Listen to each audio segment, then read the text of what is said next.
The Galaxy S23 Ultra is Samsung's strongest smartphone yet, featuring an Armor aluminum frame and Gorilla Glass Victus 2 on the front and rear. But how does it fare against the iPhone 14 Pro Max, which is covered in ceramic shield glass and has a stainless steel frame? Well, that's precisely what a new video reveals. Popular YouTube channel PhoneBuff pitted the iPhone 14 Pro Max against the recently released Galaxy S23 Ultra. The test had 4 rounds of drop tests. In the first round, both phones were dropped flat on their backs. The iPhone's rear glass shattered completely, and a dent appeared on its rear camera lens. The Galaxy S23 Ultra's back cracked slightly near 2 of its corners.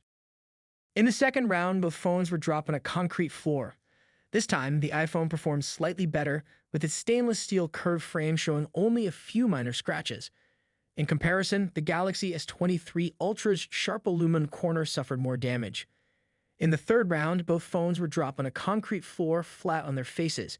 The screens on both phones were shattered similarly, but the iPhone's Face ID and the Galaxy S23 Ultra's ultrasonic fingerprint reader still worked perfectly.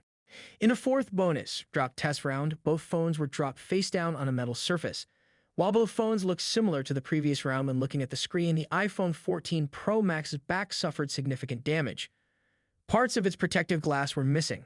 Moreover, its camera started showing some light flares on the front and rear cameras. When graded across all 4 rounds, the Galaxy S23 Ultra scored 38 points to more than the iPhone, winning this drop test by a small margin. Although the Galaxy S23 Ultra seems like a strong phone, it's still a smartphone covered in glass, and we recommend you buy a high-quality case to protect it from accidental drops. Anyhow, guys, let me know your thoughts in the comment section below.